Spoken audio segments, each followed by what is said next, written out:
मैं परमेश्वर का धन्यवाद देता हूँ इस सुबह के समय के लिए। परमेश्वर के चरणों में आने के लिए प्रभु ने जो मौका दिया है, हमें प्रभु को कितना धन्यवाद देना चाहिए कि हम सब परमेश्वर के अनुग्रह की बहुतायत को अनुभव करते हैं।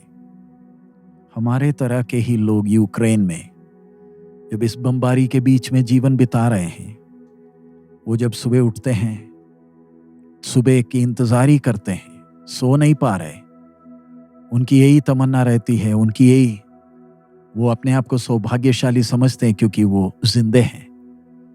उसकी तुलना में हम सब परमेश्वर के अनुग्रह की कितनी बहुतायत को अनुभव करते हैं। आज सुबह जब हम उठे हैं, हमारी सोच क्या है? आइए आज सुबह के वचन मनन के लिए नीति वचन 14वां अध्याय उसका 27वां वचन हम पढ़ें। यहोवा का भय मानना जीवन का सोता है और उसके द्वारा लोग मृत्यु के फंदे से बच जाते हैं। कल हम उस वचन को ध्यान दे रहे थे जिसमें हमने देखा कि यहोवा का भय मानने वालों को दृढ़ भरोसा होता है कि परमेश्वर हमारा शरण स्थान है। यहां पर आज हम देखते हैं यहोवा का भय मानना जीवन का सोता है। अब आज एक सोते को जरा ध्यान दें। यह सोता कितना तसल्ली का कारण बनता है एक यात्री के लिए जब वो एक लंबे सफर में निकला है।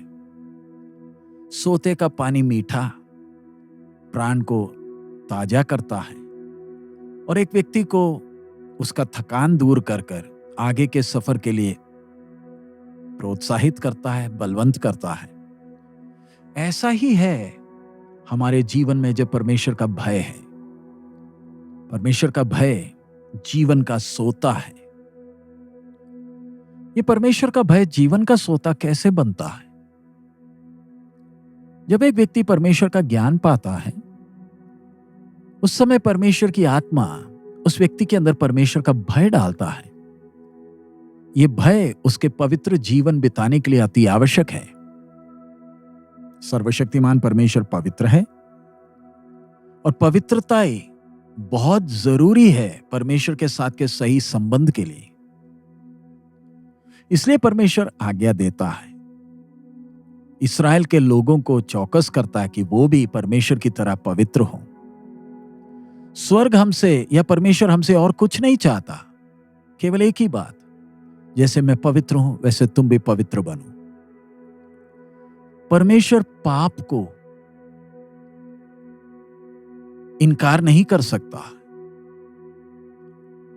और एक व्यक्ति जो पाप में जीवन बिताता है उसके साथ संगति नहीं कर सकता है। परमेश्वर पवित्र है, धर्मी है और परमेश्वर चाहता है कि हम पवित्र परमेश्वर के प्रतिनिधि हैं। जैसे आदम पहला व्यक्ति जिसे परमेश्वर ने अपने स्वरूप और समानता में बनाया था, वैसे ही हम जिनके अंदर नए जन्म का अनुभव हुआ है, हमारे अंदर एक भीतरी मनुष्य है जिसे परमेश्वर ने अपने पवित्रता और अपने धार्मिकता के अनुसार अपने स्वरूप समानता में बनाया। और हमारे अंदर का नया मनुष्य, वो भीतरी मनुष्य के अंदर इच्छा है कि वो परमेश्वर के पवित्रताई में बढ़े। यह तभी संभव होगा जब हमारे अंदर परमेश्वर का भय है। इसका मतलब ये नहीं कि हमारे अंदर ये डर है कि हम अगर प्रभु के विरोध चले तो नरक में परमेश्वर फेंक देगा। भय और डर में फर्क है। सही परमेश्वर का भय परमेश्वर के प्रेम से मिला जुला है। इसका मतलब जब हमें परमेश्वर का ज्ञान परमेश्वर के वचन के द्वारा प्राप्त हुआ, परमेश्वर की आत्मा की सहायता से हमें यह ज्ञान मिलता है।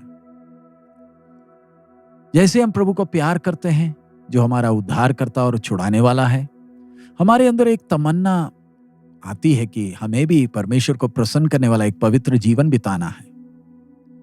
पवित्र आत्मा परमेश्वर हमारे अंदर वास कर रहा है जो हमें याद दिलाता है कि हमें पवित्र जीवन बिताना है। तभी हम परमेश्वर के साथ एक गहरा और सच्चा संबंध रख पाएंगे। ऐसा एक व्यक्ति हमेशा इस खोज में रहेगा कि अपने जीवन की कमियों को पहचाने, क्योंकि ये कमियां कहीं उसके लिए परमेश्वर के साथ का बाधा ना बन जाए। इसलिए परमेश्वर का भय हमारी आत्मिक उन्नति के लिए जीवन का सोता है। हम प्रभु में बढ़ सकते हैं जब हम पवित्र जीवन बिताते हैं। हम परमेश्वर में वास तभी कर सकते हैं अगर हम पवित्र जीवन बिताते हैं। अगर हमारे अंदर परमेश्वर का भय नहीं है और हम पाप में मजा करते हैं और उसके सुख में आराम करते हैं, हम प्रभु से दूर हो जाएंगे, जो जीवन का सोता है, जो हमारे आत्मिक जीवन का सोता है। लेकिन अगर हम परमेश्वर के भय में पवित्र जीवन बिताएं और परमेश्वर को प्रेम करें हृदय से, तो हम मौत के उस पंजे से हम दूर रहेंगे। मौत का मतलब परमेश्वर से अलगदाई है। मनुष्य का, पहले आदम का परमेश्वर से अलगदाई पाप ने किया। परमेश्वर का भय एक ऐसा सोता है जो कभी सूखता नहीं। वो हमें तंदुरुस्त करता है, हमें ताजा करता है, हमारे भीतरी मनुष्य को, और हमें परमेश्वर के ज्ञान में बढ़ने में मदद करता है और शैतान की चालाकियों को पहचानने में मदद करता है। हम जितना प्रभु को प्यार करते हैं, हम जितने उसके आज्ञाकारी हैं, वो हमारे आत्मिक जीवन को बलवंत करता है और हमारा परमेश्वर के साथ के संबंध को मजबूत करता है। और जैसे हम प्रभु के भय में बढ़ते हैं, हम अपनी कमजोरियों को परमेश्वर के वचन के आधा प्रकाश में जान पाएंगे और हम प्रभु से और चिपके रहेंगे, ताकि हम प्रभु की इच्छा को जाने और बाहरी मनुष्य के कमियों को पहचान सके। तब परिस्थितियां हमारे आत्मिक जीवन में कभी भी हमारे ऊपर प्रभावित नहीं होंगी।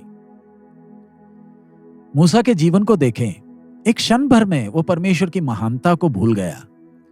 परमेश्वर के वचन को जो आज्ञा मानना है वो भूल गया और क्रोध में आकर इस्राएल से तंग पड़कर चट्टान को उसने मारा। लोगों का बुड़बुड़ाना उसे इतना तंग कर गया था कि वो भावुक हो गया।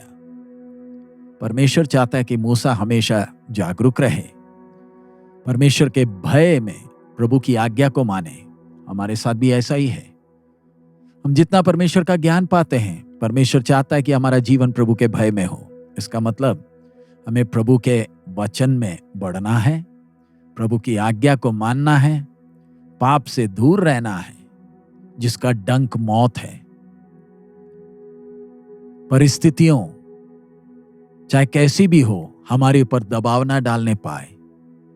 ध्यान रखें, पवित्र आत्मा परमेश्वर हमें चलाने के लिए हमारे साथ है, ताकि हम पवित्रताई में बढ़ें जैसे हमारा पिता स्वर्ग में पवित्र है, ताकि हम उसमें वास करें और दिलेरी से आगे चले कि परमेश्वर मेरे साथ है और ये पाप भरे दुनिया में मुझे अगुवाई करेगा।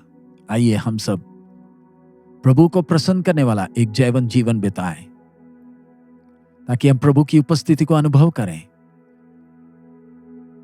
और हम प्रभु के भय में आत्मिक जीवन में आगे बढ़ सकें। आइए हम प्रार्थना करें। हमारे अनुग्रहकारी दयालु पिता, हम आपका धन्यवाद देते हैं इस समय के लिए, आपके वचन के लिए। प्रभु हमारे जीवन में आपका भय बना रहे, आपके वचन को सीखकर, आपके ज्ञान को प्राप्त कर पवित्रताई के उस मापदंड में आपको प्रसन्न करने वाला जीवन बिताने के लिए हम एक एक को सहायता करें। बल, ज्ञान और समझ हमें दे। आज के दिन ये प्रभु यूक्रेन में इतने लोग कष्टों में से जा रहे हैं, उनकी तरह दुनिया में और कितने हैं। आपने हमें जो सुविधाएं दी हैं, आपके अनुग्रह की बहुतायत के लिए धन्यवाद। अपने जीवन को कीमती समझते हुए, आपके भय में, आपको प्यार करते हुए, आपकी महिमा के लिए जीने के लिए हमें मदद करें। यीशु मसीह के मधुर नाम से मांगते हैं, आमीन। प्रभु हम सबको बहुतायत से आशीष दे। हमारा प्रभु अति शीघ्र आ रहा है। मारानाथा।